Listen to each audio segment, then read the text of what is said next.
If everyone would please stand. This council meeting to order. We're going to have a moment of silence, and during that time, if you would keep in mind Willow Hambrick and Dr. Hambrick and their family as they are going through a difficult situation. I myself understand what she's going through. So let's please keep them in as we have this word of silence.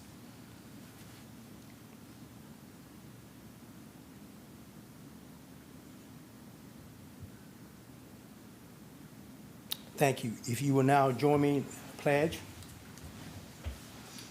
I pledge allegiance to the flag of the United States of America and to the republic for which it stands, one nation, under God, indivisible, with liberty and justice for all.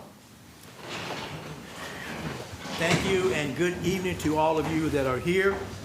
We're here to conduct business for the city of Georgetown, for city council for Monday, August the 25th, 2025. At this time, Madam Clerk, roll call. Mrs. Wilkins Brent. Here. Mr. Crisp. Here. Mrs. Hambrick. Mr. Hampton. Here. Mr. Minky. Present. Mr. Lesby Mitchell. Mrs. Lesby Mitchell. Mrs. Tinglesang. Here. Mr. Stone. All righty. Well, I thought we had a new council person on this thing. I didn't know what we were talking about here. All right. Thank you. Item 4, the receipt of the check registry. Excuse me. Item 3, at this time, I will entertain a motion to approve the minutes for August 11th. Thank you. Motion made by Mr. Crisp. Do I have a second? Second. Second made by Mr. Hampton. Are there further questions and or comments? All in favor of this motion signify by saying aye. Aye. Those opposed say nay. Thank you. Item 4, the receipt of the check registry. Council, at this time, you should have received, excuse me. If you have, please raise your hand. Let the record reflect that all here that are present received it. Next, item 5, event application. Item 5A, Boots on the Ground Festival. Anybody here for that? No boots on the ground, right? Okay, let's move on. Next, the Fire Prevention Parade.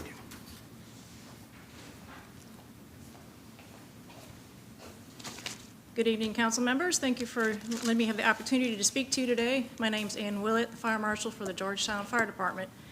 I'm requesting a road closure on Thursday, October 16th for the Fire Prevention Parade in conjunction with Scott County Fire Department.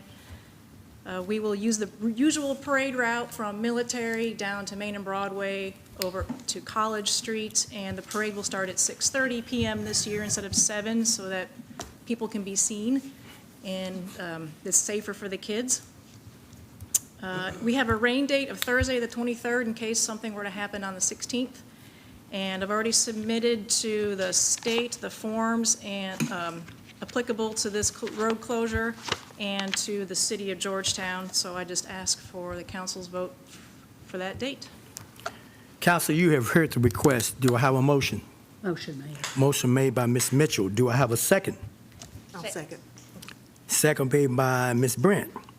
Are there further questions and or comments? All those in favor of this motion signify by saying aye. Aye. Those opposed say likewise. Thank you. All right, thank you very much. Item 6 is public comments. So at this time, we don't have any public comments. We'll move to item 7, which is the mayor comments. I have a few, going to go in order, so just bear with us here. First is item 7A, police officer introduction, Mr. Brian Wright. Chief, all good. Mayor and council, I'm happy to introduce to you Officer Wright. He graduated from the academy on August the 7th. He was in class 560. While he was there, he was the class adjutant. He achieved the highest academic grade for the class. and he also received the Fit for Duty Award. So we're excited to have him. And also, if you saw our social media this morning, we swore in his dad for a second time. He's retired and came back, but focus on Officer Brian Wright this evening. So welcome.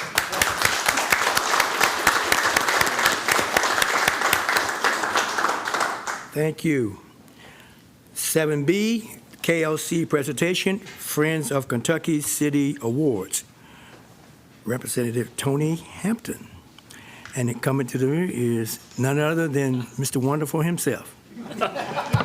Man, I'm going to come here all the time with that kind of, I really do appreciate, it's been a while since I've been before the Georgetown Council and do appreciate the opportunity to be here, and for very good reason, especially for an excellent reason. You all know what you have in your state legislators, and I've known Tony Hampton for a long time. In fact, we used to be work colleagues at the Kentucky League of Cities. He was one of our very first law enforcement loss control specialists that helped get that program up and running. So being reunited with him, to be able to work with him in the state legislature has been excellent. He's a member of the local government committee. But each year, our board of directors votes on legislators who have championed either proactively or by killing, that's sometimes very important too, but legislation that aids city governments, that adheres to the principle that local decisions are best made at the local level. And we were pleased, in conjunction with the Police Chiefs Association and the Sheriff's Association as well, along with the League, to ask Representative Hampton to carry one of our board's legislative priority to deal with the peace officer powers that were granted to untrained alcohol beverage control administrators across the state, both at the county level and the city level. Prior to Representatives Hampton's House Bill 437, untrained ABC officers had full peace officer powers regardless of whether they had any training or not. And that was a major issue both for sheriffs and police departments across the state, and us. As you know, we championed kind of drawing back some of the constable peace officer powers without any training, and this was just a logical step. We were able to work with the administration and the state ABC office, and I'm pleased to say that Representative Hampton agreed to carry that bill, did so successfully across the finish line. The governor signed the bill, so our board of directors voted to honor him as a 2025 Friend of Kentucky Cities, and for us to present the award. You have a fine representative and a fine gentleman here. Of course, you all know that, now representing you in Frankfort after many years of being your sheriff, but he's a great friend and a wonderful human being. He did an excellent job in the state legislature this last session with this bill. I think it's your first bill to pass the state, so that was meaningful for me, for a former KLC employee, and hopefully meaningful for him too. So if you would, council, join me on behalf of the Board of Directors of the Kentucky League of Cities in congratulating Representative Tony Hampton for being a 2025 Friend of Cities.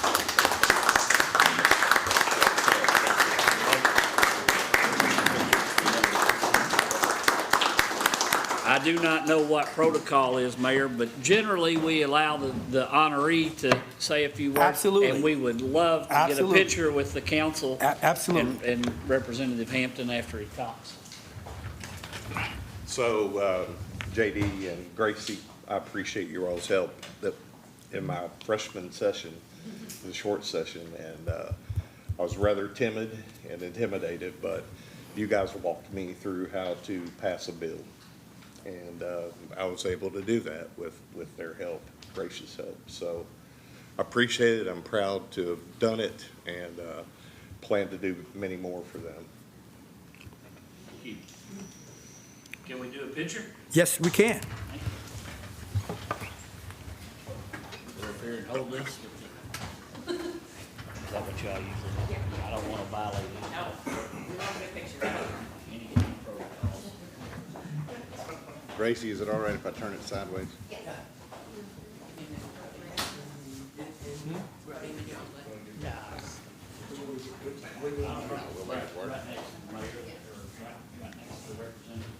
know we gotta put space between siblings. Y'all gonna have to crowd in just a little bit more. I am gonna move the mic.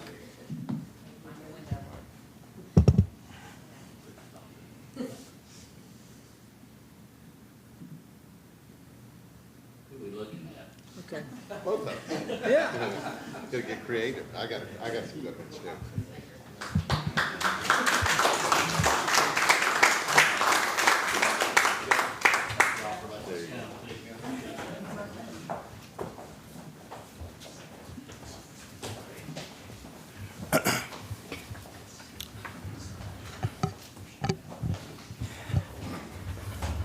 Once again, I want to thank Mr. Cheney from the KLC to come and present that award. I call him Mr. Wonderful in Jets because he's really a fantastic person, and he's been really a champion for the cities of this state. And we're so glad to have you in your service. And this mayor appreciates you, what you have done for the city of Georgetown and other cities in the state. Welcome. Moving right on, next we have the item C, KLC presentation of city officials training incentive program. All right? And Megan's going to come up and tell us a little bit about this. I'm just going to tee this up for you because I know that Mr. Trogett is going to give you plenty of information on the incentive program himself. But I just wanted to take the chance to say this council adopted in the last year to provide an incentive program for our first responders to be incentivized monetarily when they go the extra mile, get extra training, extra certifications, extra formal education. And as the wonderful partner that they've always been for us, KLC has a program that they want to explain to you that is the mechanism that allows you to incentivize city officials for additional training. So when city officials go and become more educated on government, how it works, what your powers are, what your responsibilities are, we do expect that you'll be a more efficient city body. And that's what we aim for. So I'll let Mr. Brian Trogett speak to you about that incentive program. Thank you so much.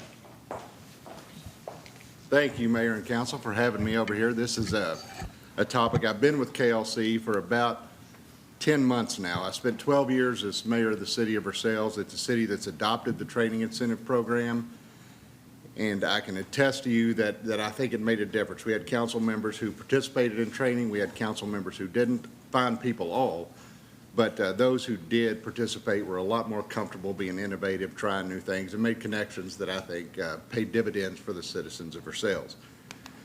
And at KLC, we subscribe, there's a Ben Franklin maxim that an investment in knowledge pays the best interest. And part of the charge under my department is training at KLC. A lot of private industries, board of directors are mandated by their charters to receive continuing education, learn about the company, learn about the industry, learn about best practices of corporate governance. A lot of professions, police officers, firefighters, EMS, attorneys, teachers, all sorts of them have continuing education requirements because we know that the more you educate and inform people, the better they are to conduct their work. City government, as you all know, I'm preaching to the choir here, is a lot more complex than people, normal citizens may appreciate. There are a lot of things you all tackle just to be in compliance. I'm not talking about doing the fun stuff, the economic development, the quality of life improvements, just to comply. Open meetings, open records, personnel, ethics. There is a whole slew of things that you all are charged with, financial reporting, adopting a budget, knowing the difference between ordinances, resolutions, and orders. There are all sorts of things that you all are expected to know when you're sworn in because there's no grace period. You hit the ground running when you're sworn in as an elected official. Beyond that, you've got tourism, code enforcement, recreation, personnel laws, alcohol, procurement. There are all sorts of things that city officials are expected to know about. This ordinance, in 2011, the General Assembly allowed cities to adopt what's called the Training Incentive Program. And it provides a little bit of discretion at the local level. It gives some broad parameters as to what the ordinance must include. let me do, for one thing, let me note that this may be the first time J.D. Cheney's been in a fiscal courtroom. I think I was, right, that's why I was taking the picture. I wanted people to know he was in a fiscal courtroom. Members of the fiscal court receive a training incentive ordinance. They don't have discretion. If members of the fiscal court achieve their training hours, they receive an incentive payment from the county.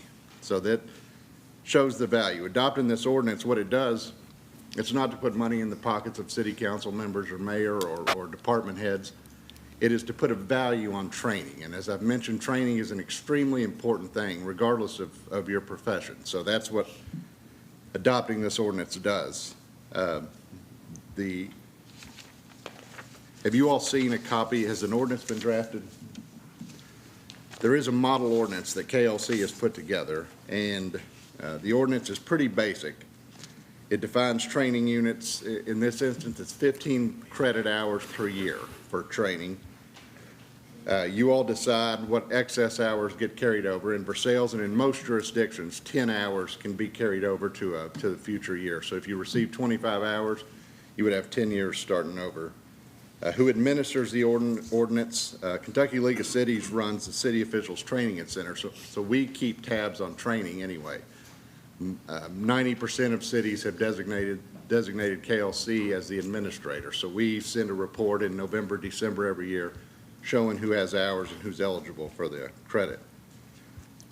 You have the opportunity to set the amount. State law says it has to be between $100 and $500 per training unit.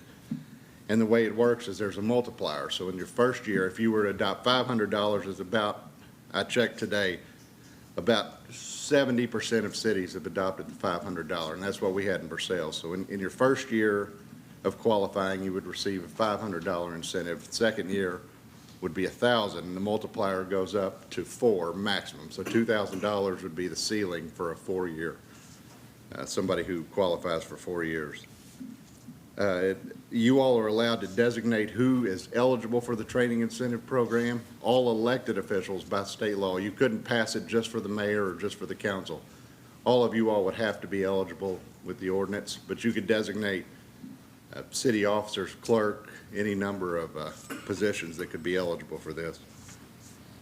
The statute requires that the city adopt a policy relating to training, so it's clear. It doesn't say what that policy has to be, but it's clear who gets reimbursed and what the parameters are, so you don't have somebody abusing the budget or something along those lines. But I want to be cognizant of your time, so I could talk about, like I said, I'm very passionate about this, and I would welcome any questions anybody may have. All right, questions, council? Could you explain the units? So I think the sample ordinance that we saw said that 15 hours was is that Yeah. pretty standard? Yeah, 15 hours that's what the statute. Equals a unit? That's a Equals one unit? yes. Okay. And I'd be remiss if I didn't put a plug in for KLC training, and I know many of you, I know we had some of our municipal law folks training here in the past couple of weeks. KLC offers a myriad of training options that in-person, virtual, free, low cost. Some conference will be in Owensboro, September 23rd to 26th. It'll be, not only do you learn the fundamentals and do you learn some ideas from other cities, but the networking and the friendships you build and the connections to be able to call colleagues in Paducah and ask them about the problems, because believe it or not, a lot of our problems are similar in cities across the state, so. Yeah. Yes, go ahead. Yes. So, Brian, thank you for mentioning that, the whole networking and best practice activity, because that's one of the things I've already found, being able to make those connections at the conferences and the training, and being able to reach out to those folks and ask questions and learn about new things that they're doing that we can bring back and apply here. And it goes vice versa. I mean, there's some great things that we were doing here that they were very interested in, and we've already shared that back with them as well. So just that whole networking and the lifelong learning that happens with these kinds of programs, and making it worthwhile for our elected officials to take that break from their everyday employment because that's a struggle as well, and it just helps offset some of those things. So thank you for raising that today. Absolutely, thank you. All right. Are there any other? Yes, sir, Mr. Chris. Yeah, Brian, thanks for being here Yeah, tonight. thank you. Are there any examples that stand out once you guys in Versailles implemented the program over the last few months or years? Are there any examples where it proved to be a benefit, where you learn, your council members, or you learned something interesting along the way? One benefit, when I first began, this was adopted before I was mayor, so I can't take credit for adopting it in Versailles, so I inherited it. But one of the early instances when about a year after I became mayor, we had a council member attend a training where someone presented on a strategic plan, and we wound up doing one in Versailles after that, and it just made a world of difference. And that's an example of something maybe we would have stumbled upon it in a magazine or something, but that was to get a real-world example, to get an hour's worth of knowledge, to be inspired, to kind of do something, that is not routine. And I could think of several examples, but that's one. Entertainment Destination Center, that's one I picked up, listening to Maysville talk at a presentation. We adopted that years ago. Great, thank you. Okay. Yes, Ms. Mitchell? One more question. You said 70% did the $500 level to start with. Do you know what percentage of cities participate in this? It's about 10% now, and I'm making an effort to get that up because I do believe, like I said, I believe training is that important. So we've had Paducah just adopted recently. Okay, and if we were to adopt this, you guys would help us through the process? Oh, You have absolutely. examples of exactly what needs to be done and what this would look like? Okay. Absolutely. Yes, be glad to. All right. Are there any other questions? Thank you, sir, so much. Thank you so Appreciate much. it. Good to see you. All right. I'm going to switch gears a little bit here.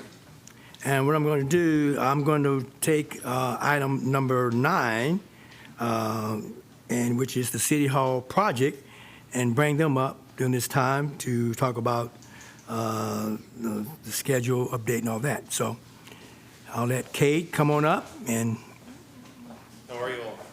okay, wonderful, Okay, thank you. Codell. Is schedule going? So we've got you all scheduled a hard copy to look at tonight. I just kind of want to go through some key dates. Obviously, so this schedule has been updated for the municipal change order that's going to be presented tonight to reflect the added time along with it. Right now, we are showing substantial completion on 11/25 of 25 with a final completion of 12/12/25. Some items to note there, we're still kind of working through some drywall work on the first floor in the basement and then some MEP rough ends. The second and third floor, we plan on punching on the 1st of October, and then the first floor and basement to follow on November 17th. This will also coincide with some exterior work that will be taking place once, if we can get the change order approved at this meeting tonight. So yeah, I guess I'll open it up for questions from you guys. All right, questions? Mr. Hampton? Yes, 11/25 of 25, and there's a month in between there. What's that in between? Month in between which one? With the 11/25 and 12/25. Should be 11/25 and then 12/12 of 25. 12/12, Be I'm sorry. final completion, yes, sir. In So in usually between it's that about time? 2 weeks, working days. Do Okay. All right.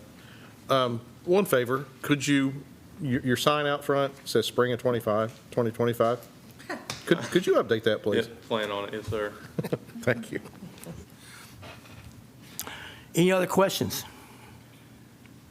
So in terms of, obviously the water infiltration issue was something that required some time and investigation and those kinds of things.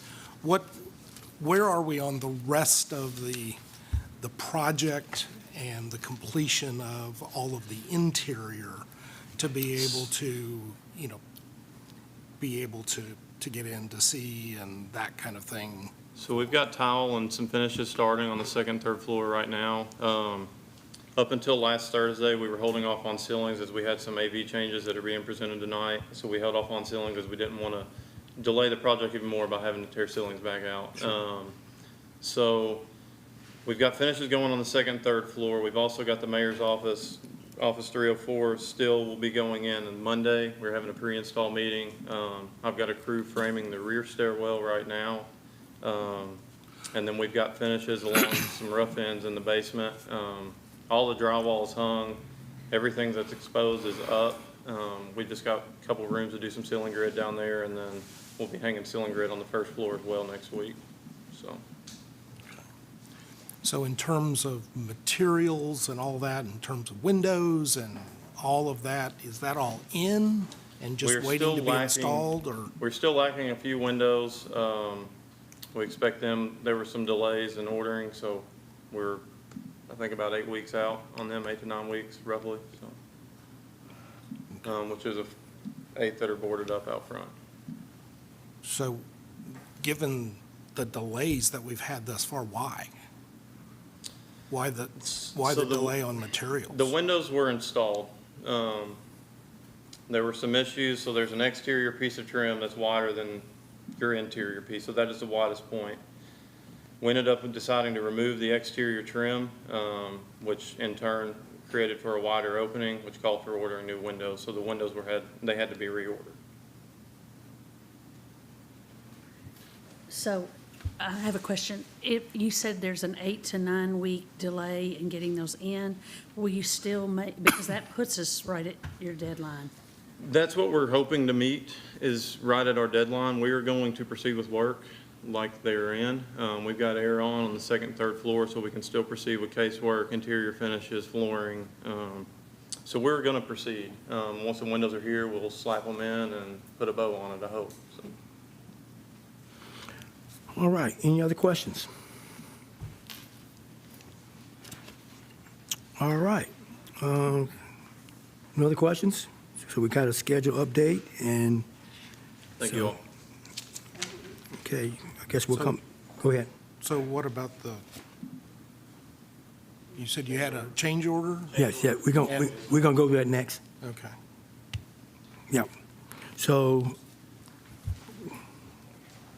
yeah. Just kidding, we're doing it now. Yes, yeah, we'll go, I figure we'll go and do it all now and get it done while you're up here. We don't have anything on the screen to present in terms of the change order. What we are bringing in front of you tonight wraps up the water infiltration changes to go back and waterproof that whole kind of front side underground of the building. In addition to some additional AV and security changes in the building. Those are switching some cameras from a single 180-degree camera to 2 cameras to make sure we have better coverage, and making some additional changes to work with the AV vendor that was selected for the project. Devin, is there anything else to include? In terms of the water infiltration, what the plan is to excavate a trench essentially right next to the building to go all the way down to the footer, clean the stone, put cold fluid applied waterproofing material on there, and then put a better aggregate underneath, because right now the soil is all silty and bricks and nothing great. So we're going to put better substrate down there, and then the original sort of base bid work includes replacing all of that sidewalk and putting new downspouts from the building with, what are they called? Trench drains? The trench, I guess they're trench drains technically, out to the street. So we will proceed with that. And then we are underground, we are going to do a perforated pipe in case any water does get down. We're going to do a perforated pipe that runs all the way along the front of the building and will turn and run down the alley and will empty into the storm sewer that is all the way down in the middle of the parking lot. So a little bit further than we had intended, but that will make sure that we get the water away from the face of the building. So that is the whole scope of everything. Any questions? So during the festival, what are we doing to clean up, protect, safety, all of those things during that time frame? I've got fencing delivering tomorrow morning that will go around the front side of the building. We'll keep that fence through all the excavation and then move it alongside. We'll extend it down the side of the building. And then we plan on straightening up the back fence and cleaning up the parking lot as well for this week's festival, so. Yeah, go ahead. Yeah, so our risk manager, Patrick Johnson, has actually been meeting on site with Cade. Cade's been really helpful in coordinating any safety concerns related to not just Festival of the Horse, but ultimately, we have a lot of summer activities in the square here. So they're coordinating on that, and same thing, working with Lori Saunders to make sure we're creating enough space for that event. So they'll continue to work together on that as we move forward, though.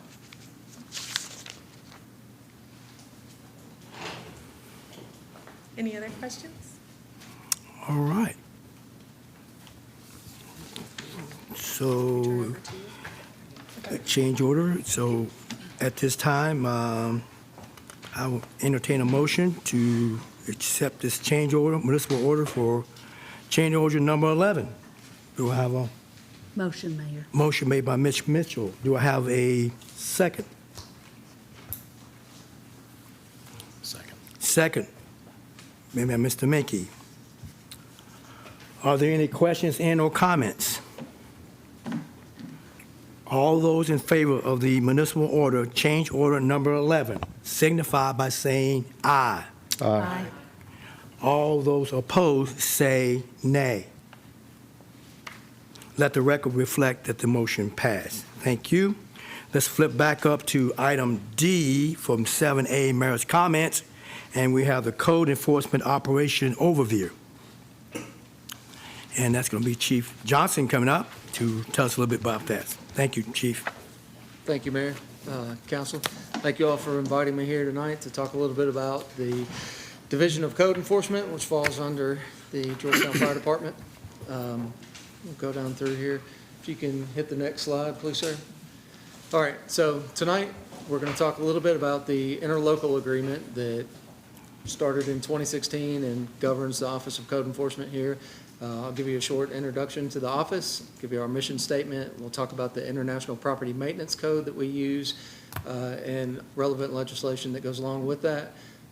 I'll give you an overview of our kind of top 10 most common violations, and then talk about some of the accomplishments of the office over the past year and since 2016 when the fire department took control of code enforcement. After that, if you guys have any questions, I'm happy to answer. Yes. Sound good? Thank you. Next slide. All right, so in 2016, code enforcement moved from the police department, the City of Georgetown Police Department, to the Georgetown Fire Department. During that year, we created an interlocal agreement between the City of Georgetown, City of Stamping Ground, Sadieville, and Scott County. This was pursuant to the Interlocal Cooperation Act. It's KRS 65.210.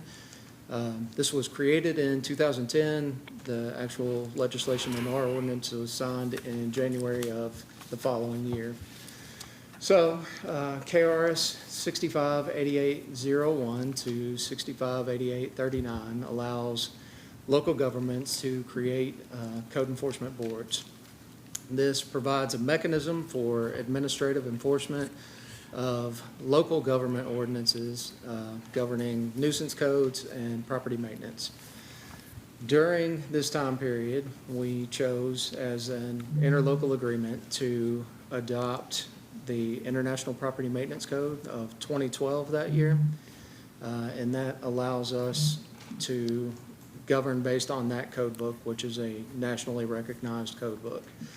That book was amended by each local jurisdiction within the interlocal agreement to reflect some subtle nuances unique to each member of this interlocal agreement. The Joint Code Enforcement Board followed, in addition to us adopting this interlocal agreement, And it gives each board, or each member of the interlocal agreement, a member on the board that also helps to govern the code enforcement office. Does that kind of make sense for y'all? Okay, all right. Next slide, please. Okay, so the purpose of the interlocal agreement was to provide creation, funding, and participation in a joint code enforcement board, and to provide funding and participation for code enforcement services within the boundaries of the parties. At the time, the city of Georgetown already had a code enforcement officer under the Georgetown Police Department, so we maintained administration of code enforcement. So even though we joined in as an interlocal, we maintain the administration for all of the interlocal members. Okay? Next slide, please. So the Division of Code Enforcement currently consists of the Assistant Chief of Prevention, which is also the Director of Code Enforcement, a Senior Code Enforcement Officer, who's behind me tonight, Senior Code Enforcement Officer Wade, and 2 Code Enforcement Officers, one of which is here too, Code Enforcement Officer Greg Jewett, our newest member in the Code Enforcement Office. We also have a part-time administrative assistant in our office. So that's our office in a nutshell. Next slide, please, sir. Okay. So the Code Enforcement Board was created pursuant to KRS 658801. It allows for a joint board under the interlocal agreement of 2016. It's composed of 5 members and 2 alternates. 1 member is appointed by the mayor of the city of Georgetown. You have another member that's appointed by the mayor of the city of Sadieville, 1 appointed by the mayor of the city of Stamping Ground, and 1 member is appointed by the Scott County Judge Executive. So every member of the interlocal has 1 member that's appointed to the board, and then we have 2 alternates that are appointed jointly by the mayor of the city of Georgetown and the mayor, or the Scott County Judge Executive, excuse me. Our 5th member of the board is also appointed jointly by the mayor and the Judge Executive. So that is your code enforcement board. We meet quarterly. You all changed the ordinance, I believe, last council meeting from a monthly meeting to a quarterly meeting, which is much more streamlined and makes much more sense. All right, next slide. Okay, so the mission of our division is to ensure compliance with local codes for community safety and to maintain a quality of life standard that our community members expect and deserve. Basically, we enforce the ordinance that's put forth by the city of Georgetown and the International Property Maintenance Code of 2012 and the amendments that we made to that code book. Next slide, please. All right, so about the International Property Maintenance Code. It's developed by the International Code Council, and it is established to maintain minimum property maintenance standards for existing properties. So while you've got building inspection, electrical inspection that govern new properties coming in, code enforcement serves to govern existing properties, much like the Office of the Fire Marshal, who governs existing buildings in here and conducts inspections on those buildings. It's focused on ensuring public health, safety, and welfare. I know we talk a lot about tall grass, cracks in the sidewalks. The overall overarching goal of this is always about public health and safety. We are currently, like I said, utilizing the 2012 edition as amended by local ordinance. This code book gets updated about every 3 years. The International Code Council sits down, they look at current and emerging threats in the code enforcement world, and they make updates to that. We are in the process of moving towards adopting the 2024 edition of this. We just haven't had a sit down between all members of the interlocal yet to discuss exactly what would be adopted moving forward. Next slide, please. Okay. In addition to the legislation that allowed us to create a code enforcement board, we also created a vacant property review commission, of which the code enforcement board oversees. So they are not only the Code Enforcement Board, but they are also the Vacant Property Review Commission. This is pursuant to KRS 99-700 through 99-730. And it is a state statute that was created to allow communities to address blighted and deteriorated properties that move beyond local ordinance. Next slide, please. Okay, so the top 10 violations, as you can expect, especially this time of year, tall grass and weeds are a big thing for us in our office. Broken sidewalks, improper trash set-outs, vehicles parked in front lawns, illegal signs, general property maintenance, which includes rubbish and any kind of trash accumulation on the property, inoperable vehicles, unauthorized home businesses, building without a permit, and animal violations. We also have animal control in Scott County, which handles those, but typically code enforcement is called out to investigate the issues beforehand. So these are our top 10 code violations. It's not all encompassing, and as you move past about the top 5 or 6 of these, it's kind of a mixed bag given year over year, just situationally dependent, a lot of seasonal stuff too. Okay, next slide, please. So I've got some before and after pictures for you. I didn't identify anybody's specific address or street addresses in here. I just wanted you to kind of take a look at some of the stuff that we are dealing with or our code enforcement officers are dealing with. And these are some of the success stories of this year. So you can see on the left-hand side, this property, and this image doesn't really give the full story of this property, but you can see that around the soffit, there's a lot of deterioration, a lot of rubbish, accumulation, trash, debris, if you moved continuously around this property and saw the other 10 or 15 so pictures that are taken in here in this investigation, you would see much more stuff in here in the background. But on the right-hand side, you can see what it is today. So they did a really good job bringing this up to standard. Next slide, please, sir. Some other pictures on the left. You can see accumulation of debris, rubbish. And this is an ongoing process a lot of times with these properties to take it to the point where it's actually sold or being maintained by the original property owner. But this is one that's in the process of being completely revamped, rehabilitated. Next slide, please. Some more before and after. You can see some pictures of the backyard here. Some of those illegally parked vehicles, inoperable vehicles in the back, rubbish accumulation. And then in the top right-hand corner, you can see what the property is today. So they're working on rehabilitating this property as well. Next slide. Another before and after. Some of the same things, rubbish and trash accumulation on the sides. Now it's been painted, resided, all cleaned up, viable property, right? Next slide. There's another one, same kind of story, right? This was an ongoing issue we've talked about really since I took this office in the Office of Prevention. We worked on this house. Senior Code Enforcement Officer Waite worked on this the better part of a year to get it to the point where it's now rehabilitated. Next slide, please. Another success story here. Next slide. Okay.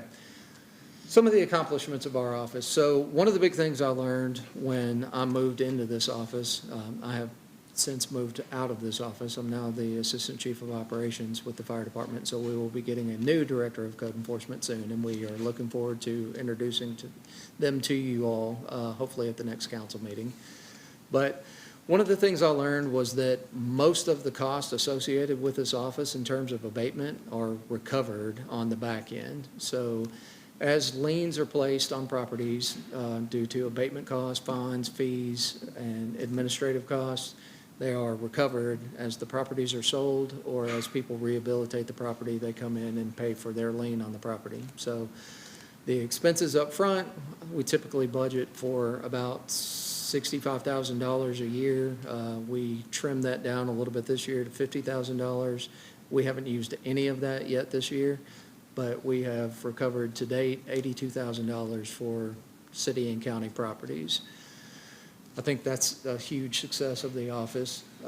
20 properties have been completely rehabilitated and returned to productive status, released from condemnation since 2017. And these are like the most egregious accounts that have been taken to the point where they were condemned, but they've been completely turned around.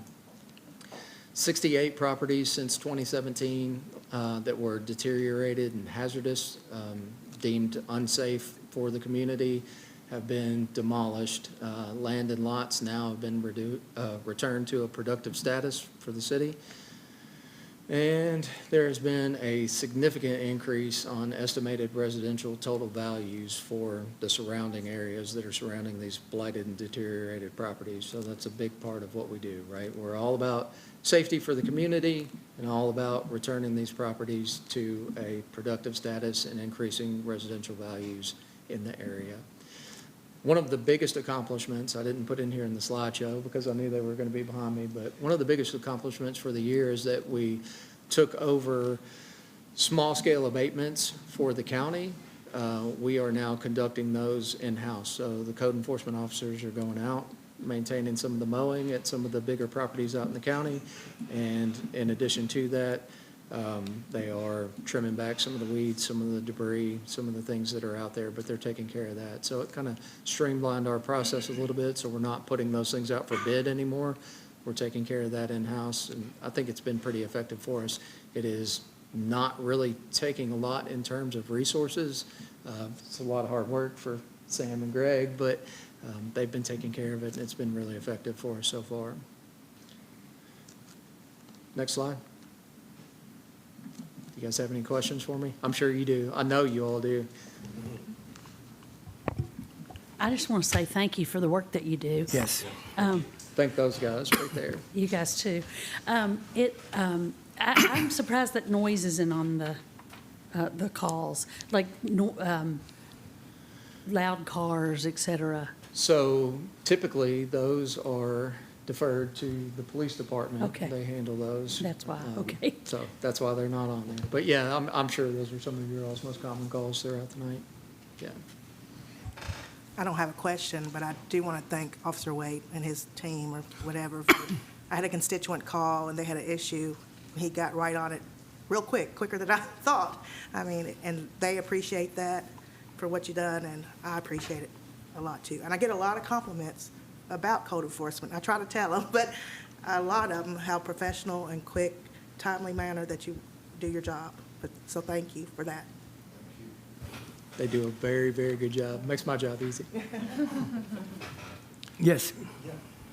So do you have, do you ever work with HOAs much or have many dealings with those? We do work with HOAs. So HOAs typically have a stricter standard than our local ordinances or the International Property Maintenance Code, right? They're more about beautification. We are more about code compliance in our office. So when it goes beyond the issue of code compliance, and it is something that falls more in the realm of an HOA beautification issue, we pass it back to them at that point. Did that answer your question? Sure does. Okay. So, thank you for You're welcome. bringing things together and outlining what code enforcement does. I guess one of the things I was really after is data. Okay.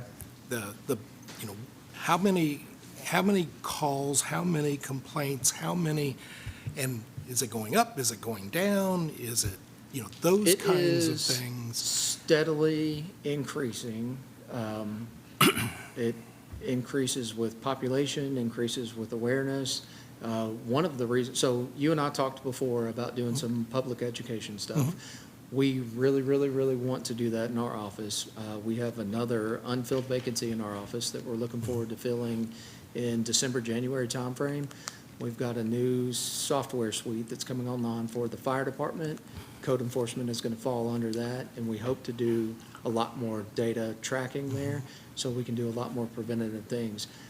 My biggest concern about pushing education material out is that it's not going to slow our call volume, but rather raise it. I think when we push that out and people become kind of aware of more things that are going on, and I don't really want to overwhelm our office before we've taken on our new officer, but we are looking forward to pushing out some of that education material, and we hope this new set of software is going to give us some hardline data that you're looking for.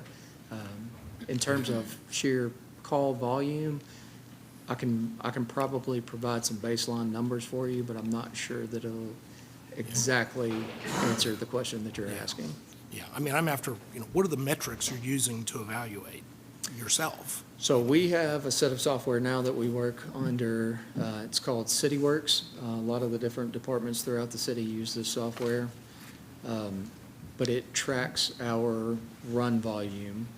So every time they go out on a call, they are, whether it be it an investigation or a follow-up or follow-through to abatement, there is a process where the two code enforcement officers are documenting the runs. During the investigation, they take pictures, they come back, upload it, but it tracks every run that's in there. So we know from not necessarily just a notice of violation, but an investigation. So you can imagine that a lot of these calls that come in, or a lot of the inquiries that come into our office, are not always founded, or a lot of times we respond and we don't find anything when we get out there, or we just pass out some education and say, in fact, you are in compliance with the code, but here are the rules and regulations. So every time they go out, though, they're documenting that, and there is a static number. I can provide that to you, not tonight, but I can provide it to you later if you'd like it. Right. So from a call perspective, how much of that is proactive versus reactive? The majority of it is reactive right now. So what we operate on now is a system of complaints. So somebody calls in with a complaint, the code enforcement officers, either our administrative assistant is answering the phone, taking a detailed message, passing it on to the code enforcement officers. They are passing it on via you all. It's your all's constituents a lot of times that are passing on complaints to you all. They come into our office that way. Or we're clearing out a voicemail inbox in the morning. There's also a method for people to put a complaint in via our city's website. So people can voice a complaint or identify a ordinance violation there, and we follow up on those too. But for the most part, we are reacting to those calls that are coming in the office. Now, that's not to say when Sam and Greg are out responding to those calls, there are 3 or 4 houses in the area that they identify code compliance issues with. They're targeting specifically that area at that time, right? So kind of doing what you're looking for with your metrics and trying to decide and identify areas in need. They're doing that in responding to these calls, and they're picking up the code violations that are in the local area and either issuing out notice of violation, or they're knocking on doors and providing education. All right, any other? Will you send us your deck, please? Yes, sir. Yes, sir. Chief, again, thank you for all your work. I know this is very time-consuming, in trying to get people to adhere to the codes, and we appreciate the fact that all the hard work that you and your staff puts in dealing with sometimes unruly people that don't want to do what they should be doing, but we appreciate that you're all taking the forefront on that. Thank you. Thank you. Thank you all. All right, I got a couple more updates to give you. First of all, the Best of the Bluegrass Festival of the Horse will take place on September the 4th through the 7th here in downtown Georgetown.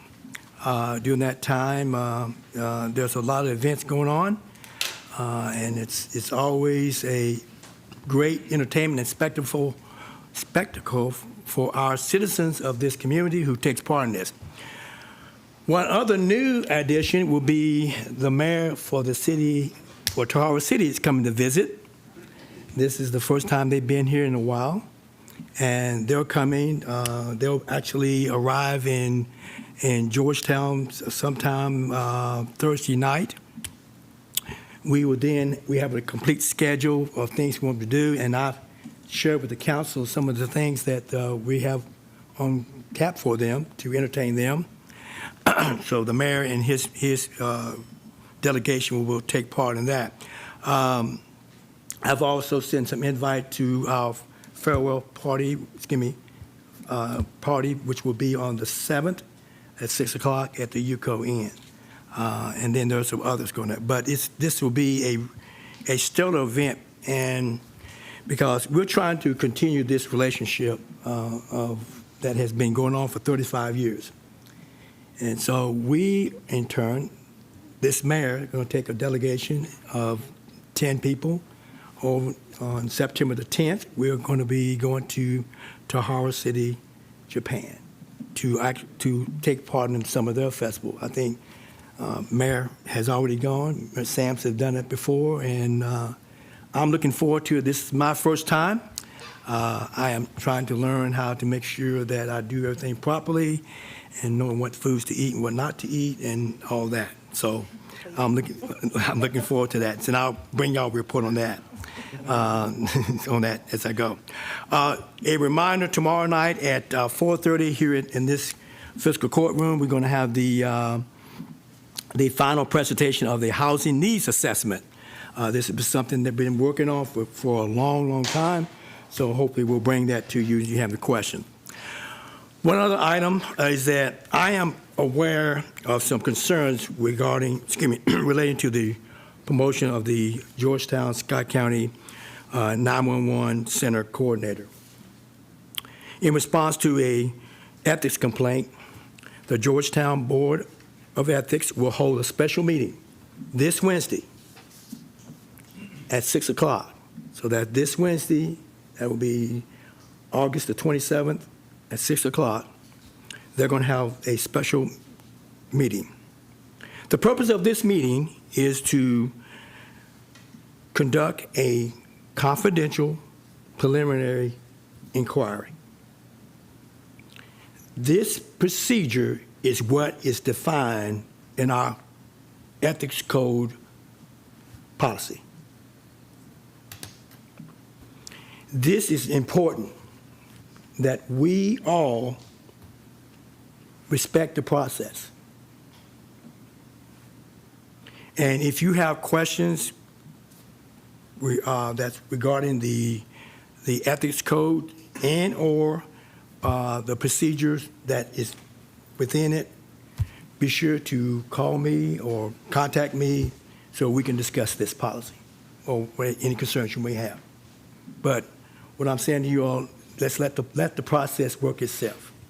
That's why we have it there. Okay? Thank you. All right. Now let's move on down to the next one, which is I'm going with council number 8, council committee reports. I think finance. Yes, Mayor, Finance. We met on August 18th, 2025. Everyone was present for that meeting. The minutes were unanimously approved by the committee members. The 2025-26 project review, we discussed the fire ladder truck financing. Finance Director Clark provided the general update on potential financing through the Governmental Leasing Act. The Marshall Park restrooms, Finance Director Clark provided a status update on procurement activities related to construction of the facility and the sewer line, and also the clubhouse bridge. We were provided an update on the procurement activities related to this project. Committee member Leslie Mitchell inquired about the design for the new fire department and when the architect might be selected. Finance Director Clark projects that a RFQ will be issued for design services by October. Under the gas and electric franchise discussion, we discussed information on revenues from the cable franchises from 2020 forward. There's been a steady decline in these revenues each year as streaming services have become more popular. The committee discussed the status of the gas franchise bid. Committee Chairman Hampton and Ms. Leslie Mitchell agreed to sponsor the ordinance awarding the franchise to Columbia Gas. The first reading will be tonight. And we will continue to investigate further franchise fees from surrounding cities and counties that are included in this year's Bluegrass Ad Directory. Under Information Technology, we discussed the city's contract with NetGain Technologies for the city's IT services. There's currently a internal survey that is being conducted to gather information concerning everyone's IT department needs. Finance Department goals, committee member Jenkins, we discussed the addition as for an assistant finance director to the finance department to aid in succession planning. The committee discussed potential responsibilities and reorganization of the finance department, as well as the benefit of adding internal controls through additional headcount. And under general discussion, City Attorney Buttram provided an update regarding proposed opioid related settlements, which is on our agenda tonight. And CAO Golden advised that Kentucky League of Cities will be present at tonight. We've done that. So meeting concerning continuing education for members of the City Council. The meeting was adjourned at 9:02 a.m. Thank you, thank you, Mr. Hampton. All right, next, excuse me, getting a little hoarse here. Item number 10 will be the first reading. Item A will be the annexation ordinance 1938 and 2020 Frankfurt Road. Sponsors Kim Minke and Tammy Lusby Mitchell.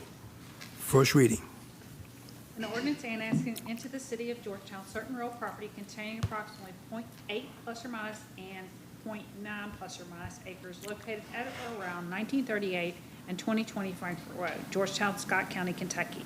Summary. 1. Annexes into the Georgetown city limits by written consent of the property owners in accordance with KRS 81A.412, approximately .8 plus or minus and or .9 plus or minus acres located at or around 1938 and 2020 Frankfurt Road, Scott County PDA parcel numbers 112-40-025.000 and 113-20-003.000, respectively, from A1 agricultural to B2 highway commercial.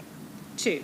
Provides for repealing inconsistent laws, severability of provisions, and an effective date upon passage and publication. The full text of this ordinance is available for examination in the City Clerk's Office, 629 North Broadway, Georgetown, Kentucky 40324, or at www.georgetownky.gov. Publicly introduced and read for the first time August 25th, 2025. All right, okay. Any questions? All right. Item B under 10B, zone change ordinance 1938 and 2020 Frankfurt Road. Sponsors are Kim Minke and Tammy Lusby Mitchell. Madam Clerk.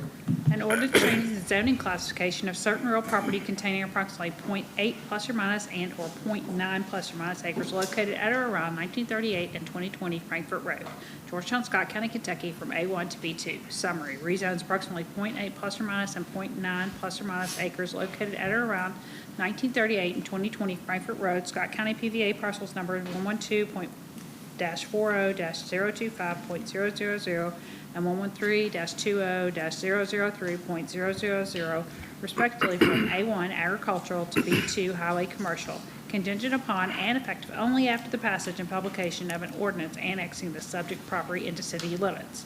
2. Provides for repeal and inconsistent laws, severability of provisions, and an effective date upon passage and publication. The full text of this ordinance is available for examination in the City Clerk's Office, 629 North Broadway, Georgetown, Kentucky 40224, or at www.georgetownky.gov. Publicly introduced and read for the first time August 25th, 2025. Thank you. Any question? All right, excuse me. Item C for 10, gas franchise ordinance. Columbia Gas sponsors Tammy Leslie Mitchell, and Greg Hampton. Madam Clerk. An ordinance confirming the sale and awarding a non-exclusive franchise to Columbia Gas for the placement of facilities for the transmission, distribution, and sale of gas for heating and other purposes within the public rights-of-ways of the City of Georgetown for an initial 10-year period with up to 2 additional extensions of time of 5 years each, reserving the right to impose a franchise fee not to exceed 5% of each franchisee's gross annual revenues from the sale, distribution, and delivery of gas within the City of Georgetown, all effective on date of passage. Summary. 1. Awards the bid of the non-exclusive gas franchise established in Ordinance 2014-017 to Columbia Gas and authorizes the mayor to sign a gas franchise agreement. 2. Provides for repeal of inconsistent ordinances, severability of provisions, and an effective date upon passage and publication. The full text of this ordinance is available for examination in the City Clerk's Office, 629 North Broadway, Georgetown, Kentucky, 40324, or at www.georgetownky.gov. Introduced and publicly read the first time, August 25th, 2025. Thank you, Madam Clerk. Are there questions? All right, item D, ordinance for amendment, open fire permit fees. Sponsors is Karen Tingle Sames. An ordinance amending section 16-1B of the Georgetown Code of Ordinances regarding open fire permit fees. Summary. 1. Amend section 16-1 subsection B of the Georgetown Code of Ordinances relating to the issuance of open fire permits to allow the fee for said permit to be waived for local 501c3 organizations up to 4 times per calendar year. 2. Provides for repeal of inconsistent ordinances, severability of provisions, and an effective date upon passage and publication. The full text of this ordinance is available for examination in the City Clerk's Office, 629 North Broadway, Georgetown, Kentucky, 40324, or at www.georgetownky.gov. Introduced and publicly read for the first time, August 25th, 2025. Thank you again, Madam Clerk. Moving on to item 11, Georgetown Municipal Water and Sewer Service. And Mr. Chase Avedito, come up and hydro controls for $33,862. Thank you, Mayor. Yes. Last meeting, I was pleased that I got the opportunity to share with you an informational update about the Burton Tank Pressure Zone on our drinking water system, northwest Scott County.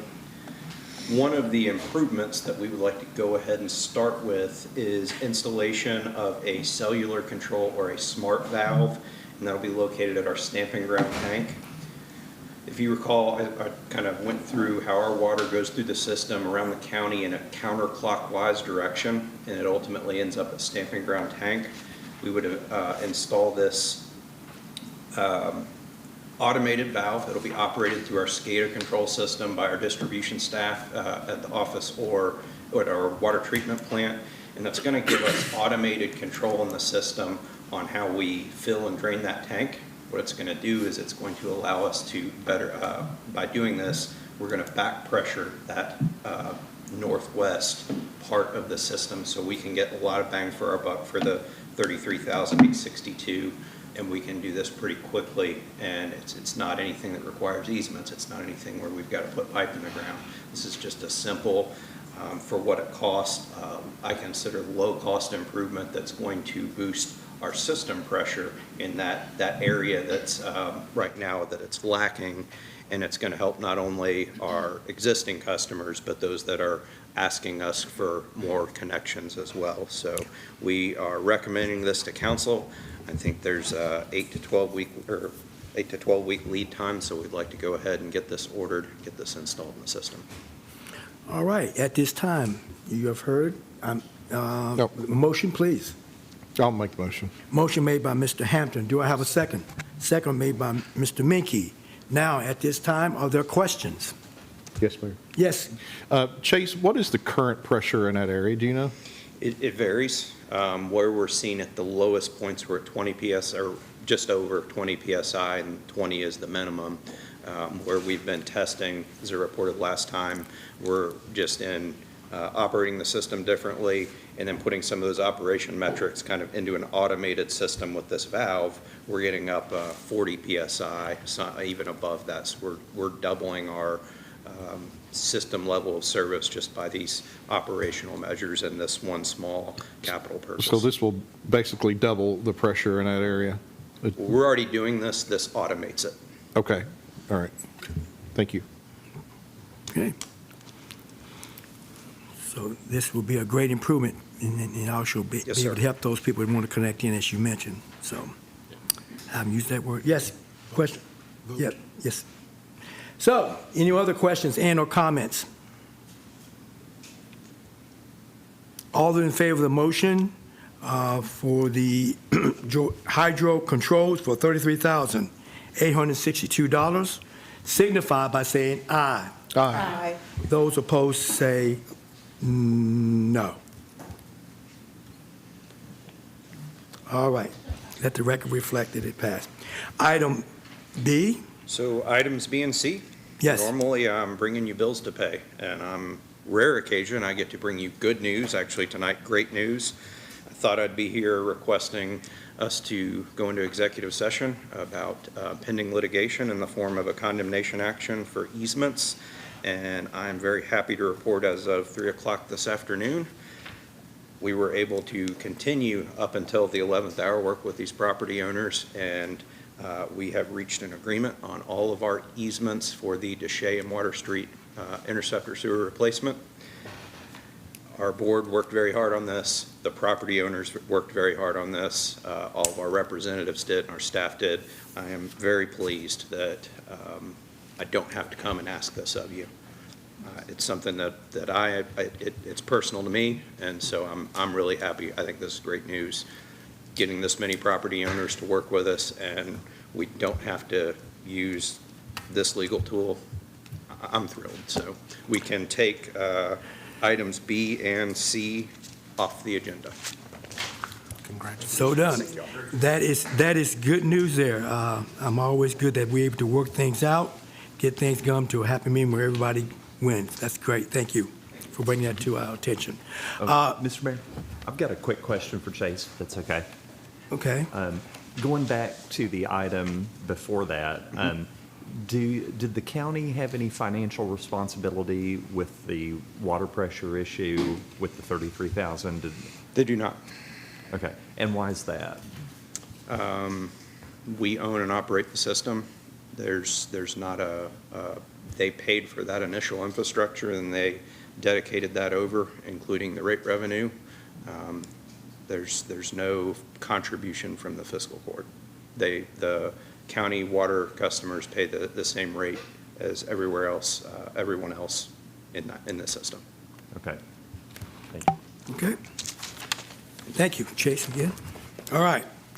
Item 12, the city attorney, the municipal order as for in Red Purdue Pharma LP bankruptcy plan. And B, the municipal order for the national settlement. I believe this is where is, and Emily, correct me if I'm wrong, this is where maybe we're opting in to actually get some little free money. So that's pretty much what we're doing, is that you want to, opt in on this. So I think that's what we need to do. So we'll take item A first. So at this time, I would entertain a motion for the bankruptcy plan. Motion, Mayor. Motion made by Mr. Hampton, second made by Ms. Mitchell.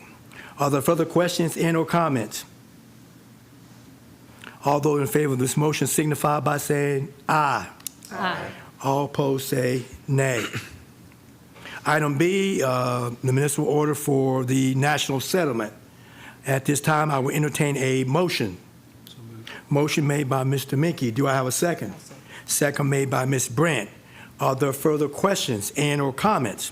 Just comment, Mayor. Yes, sir. I'd like to just thank the AG's office for sharing this information with our local communities so that we can streamline this process to be able to come to an equitable win-win settlement, just like the water company, and would like to thank the AG's office for that.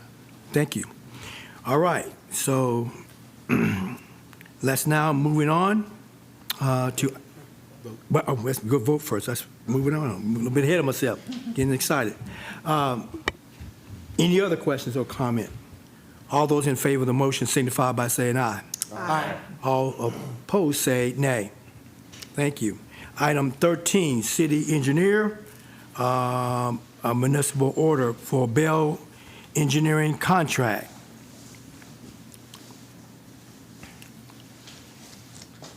And Eddie, Thank you, sir. want to give us a little bit update on this and where we Sure, are? I'd be happy to. So this is officially awarding the contract for the engineering firm to do the design plans for the sidewalk improvements on 460 Main Street.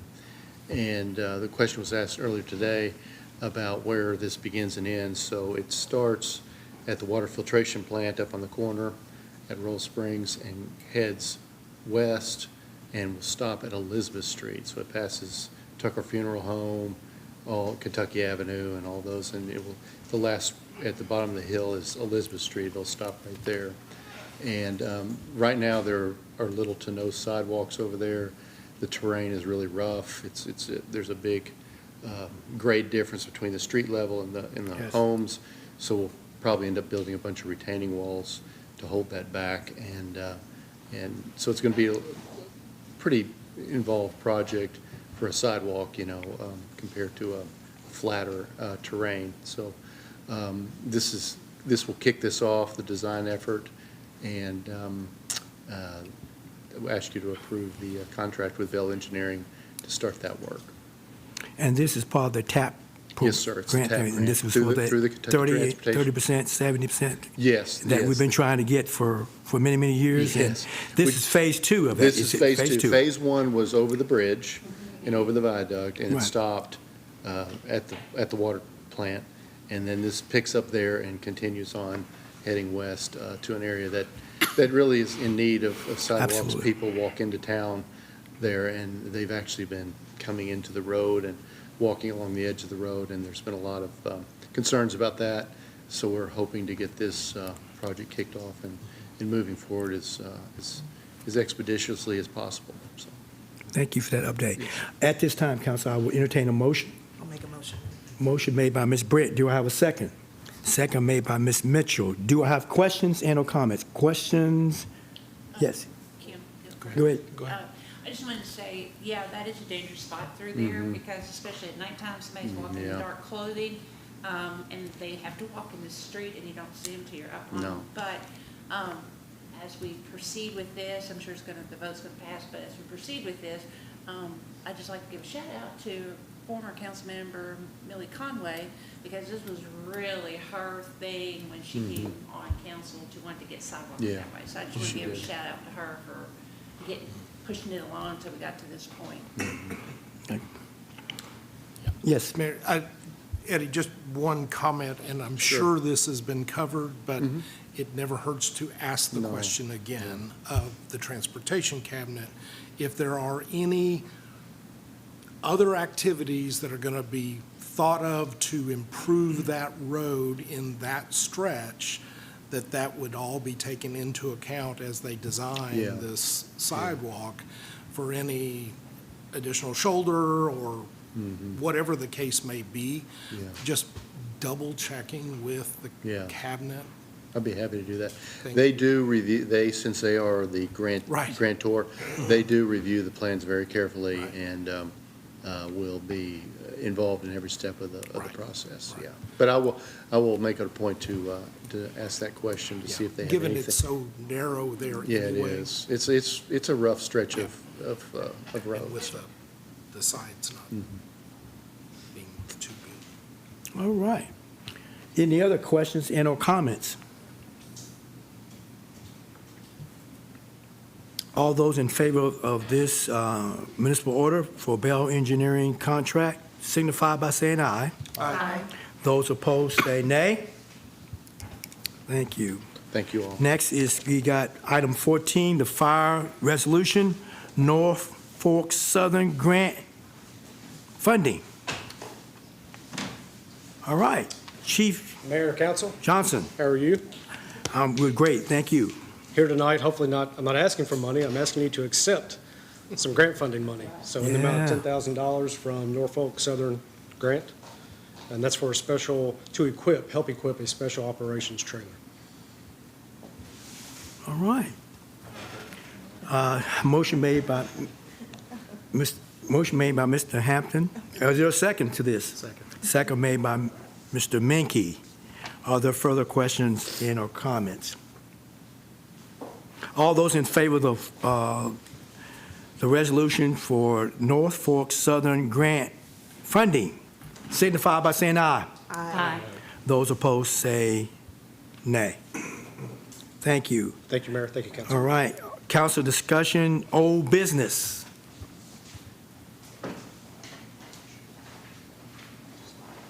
All right. No old business. That's now new business.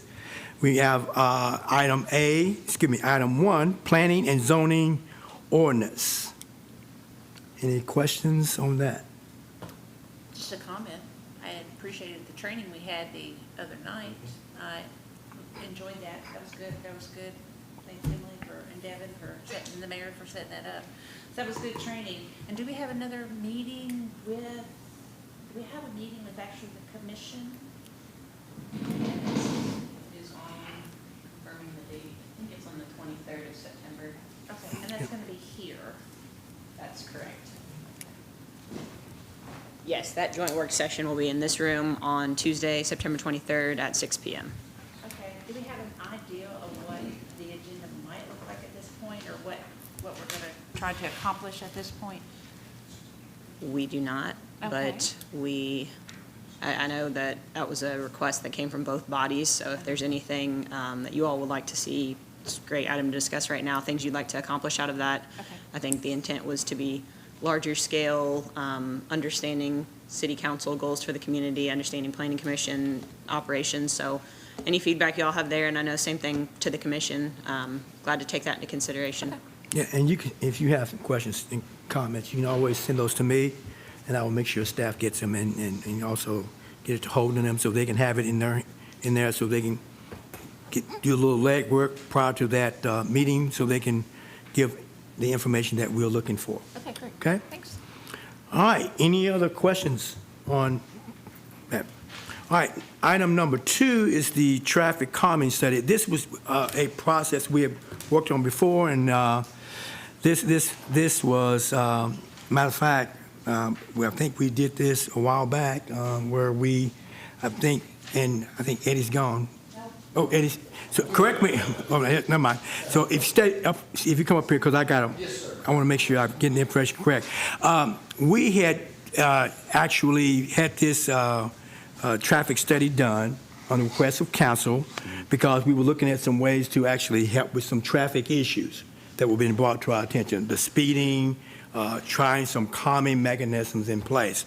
Yeah. We know there's 3 different tiers, so we asked them to actually look at that and actually come up with some type of plan that the traffic committee can use to help with this. As you know, tier 1 could be things like putting up a stop sign. Tiers 2 and 3 requires council action, such as if you're narrowing the road or widening the road or putting a speed hump or table in. That requires council legislative action. But this process here with the 30,000, I think we spent on this somewhere along in that neighborhood. Somewhere between 20 and 30. $30,000 for this. And so Eddie has brought this to us for us to adopt this, and so that the traffic committee can use this as a way to actually bring a project forward. Forward to some other things you want to do. All right. Are there any questions on that? Yes, or comments? So what exactly do we need to do to move it forward? Well, I just wanted the council to, officially, and the mayor to officially adopt, the plan, basically approve the plan that was presented. You should all have copies of it. If you don't, I can send you one. And endorse it and let us bring you projects in the future, especially if they're tier 2 or tier 3, because we would have to bring you a diagram of kind of what's being proposed and a map for you all to weigh in on and approve officially. If we were to do something like a speed table or something more, a narrowing of a road or something that would, you know, be a bigger, you know, bigger deal than just a small minor adjustment, which would be a tier 1.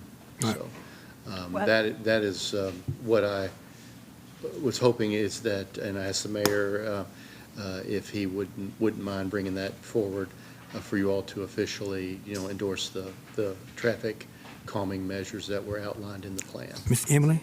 Clarify, we were just talking about this topic tonight, so if this is something you want to move forward with, that can be brought at the next meeting or at a future meeting based on the direction that you give. So if you need more information or whatever you need from Eddie's office, that would be a great time to ask for that. But this is just conversation. Okay. We're not actually taking action at this point in time. Thank you. Thank you, Emily.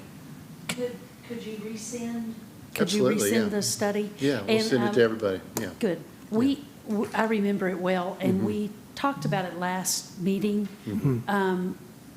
because some citizens had seen it as well. Sure. And when we were doing some paving on some roads, Right. they were asking questions about, are we getting a speed table or Right. something? And they were actually laughing and saying that just leave it scored or milled, because it's at least slowing people down. Yeah. So, you know, that we wanted to answer the questions about where were we Sure. on this, so. Sure. So maybe. I'll just send it out to everybody, you know, and if y'all can look through it again and refresh your memory. Okay. Because it was a pretty quick presentation and there's a lot of stuff in there, so. There was a lot. It'd be good to, for y'all to have a copy of that. So Okay. I'll So do that. Eddie, just a quick question. So again, it's been a while. Sure. So, was there actual, and I don't want you to go into detail, but just, was there criteria on which to gauge and decide? And was all that spelled out in the study? You mean in How- terms of the different techniques that we would No, not potentially? the techniques, but how to decide one area versus another area. Oh, I and see to what you're saying. prioritize and Yeah. those kinds of. They narrowed that down. We picked 3 areas that we had received a lot of I complaints think about. Pleasant Green, Gano Gano. were 2 of those. Yeah, that's right. And so Seminole. we had several areas that we really looked at. We couldn't do everything. Right, You know, right. We couldn't do everything. And so we took, 3 test cases, if you will. Gano was one. There was a section in Indian Hills, Seminole, I believe. And then And Pleasant some of Green. these long runs where people are, they're collector roads and looked at those and did speed studies and put the trailer out and did all, collected a bunch of data, looked at crash data, just the typical things that a transportation, planner does. Right. Yeah. So I guess the point being that if we're going through this process to do this first one, that we establish the process.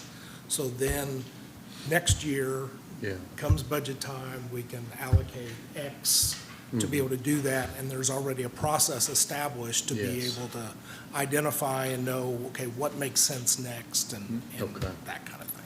Yeah, no, that's, All right. yeah. Just to be clear, so we're asking for you to send that out.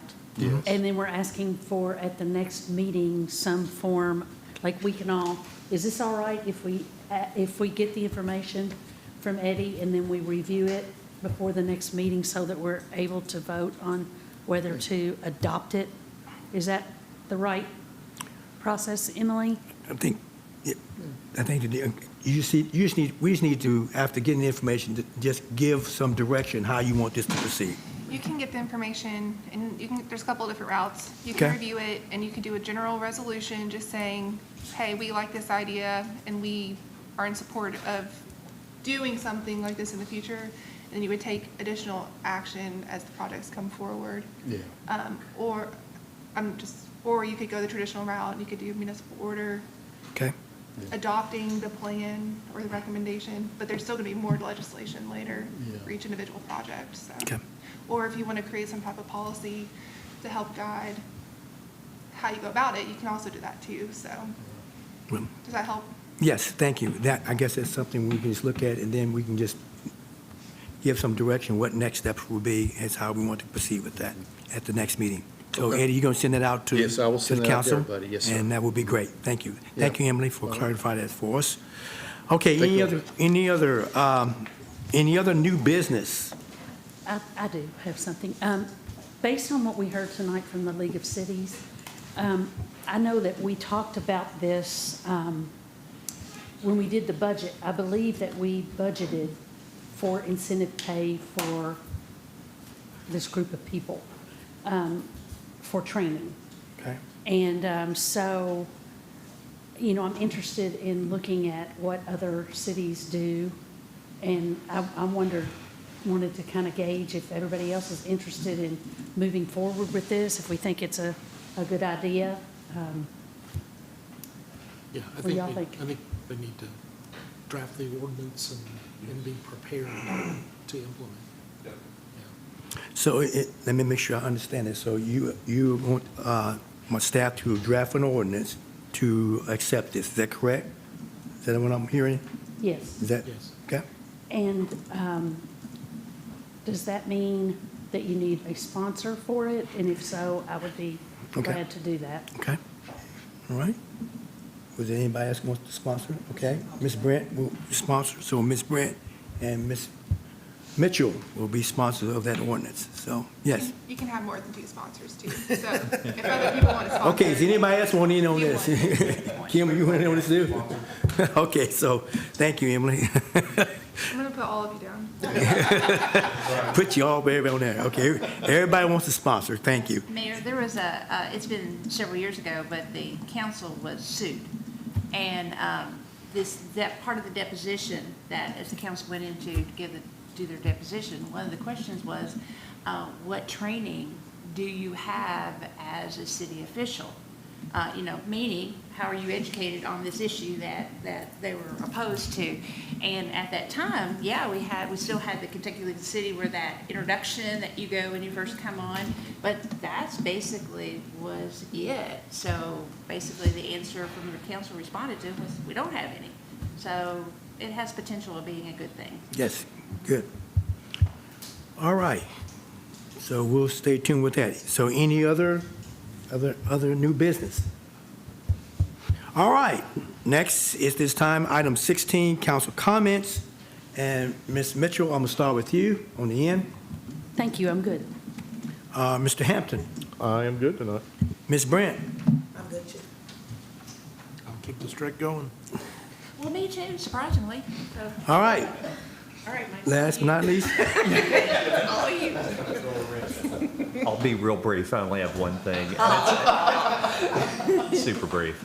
And it's not even really a governmental matter as much so as I'm getting a lot of people asking if there's any updates about when Save-A-Lot will reopen. And I'm just asking folks in the gallery and you guys, have you heard anything? Can we give any updates? Well, the only thing I know of that there are still some things they're trying to work out.